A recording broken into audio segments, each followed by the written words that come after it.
യോഗാ ദിനം 2025 ജൂൺ 21 അന്താരാഷ്ട്ര യോഗാ ദിനം. ഈ 2025 ജൂൺ 21 അന്താരാഷ്ട്ര യോഗാ ദിനത്തിന് വേദിയായതും പ്രധാനമന്ത്രി പങ്കെടുത്തതുമായിട്ടുള്ള വേദി എന്ന് പറയുന്നത് വിശാഖപട്ടണമാണ്. ഒന്ന് ഓർത്തു വെച്ചിരിക്കാം.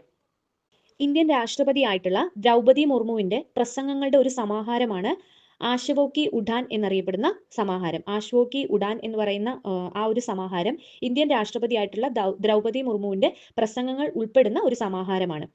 ആൻഡേഴ്സൺ ടെൻഡുക്കൽ ട്രോഫി എന്ന് പറയുന്നത് ഒരു ക്രിക്കറ്റുമായിട്ട് ബന്ധപ്പെട്ട ടെസ്റ്റ് സീരീസ് ആണെന്ന് ഓർത്തു വെച്ചിരിക്കാം.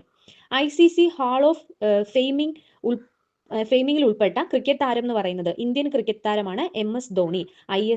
ICC ഹാൾ ഓഫ് ഫെയിമിംഗിൽ ഉൾപ്പെട്ട ക്രിക്കറ്റ് താരമാണ് ഇന്ത്യൻ ക്രിക്കറ്റ് താരമാണ് MS ധോണി എന്ന് അറിയപ്പെടുന്നത്. വേൾഡ് ജെൻഡർ ഗ്യാപ്പ് ഇൻഡെക്സ് പ്രകാരം 2025 തയ്യാറാക്കുന്ന വേൾഡ് ജെൻഡർ ഗ്യാപ്പ് ഇൻഡെക്സ് പ്രകാരം ഇന്ത്യയുടെ സ്ഥാനം എന്ന് പറയുന്നത് 131 സ്ഥാനമാണ്.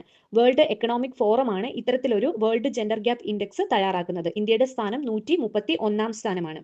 The one cricket my life and more എന്നുള്ളത് ശിഖർ ധവാന്റെ ഓർമ്മക്കുറിപ്പാണ്.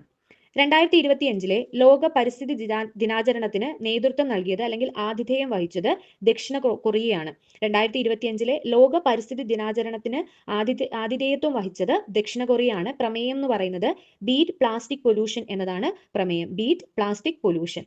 ലോക സമുദ്ര ദിനം ജൂൺ 8 ലോക സമുദ്ര ദിനം. പ്രമേയം എന്ന് പറയുന്നത് സബ്സ്റ്റെയിനിങ് വാട്ട് സസ്റ്റെയിൻ അസ് എന്നതാണ് പ്രമേയം എന്ന് പറയുന്നത്. ലോക സമുദ്ര ദിനം June 8. Sustaining what sustain us എന്നതാണ് പ്രമേയം.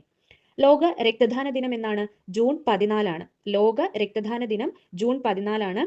കാൾ ലാൻഡ്സ്റ്റൈന്റെ ജന്മദിനമാണ് നമ്മൾ ഈ പറയുന്ന രക്തദാന ദിനമായിട്ട് സെലിബ്രേറ്റ് ചെയ്യുന്നത്.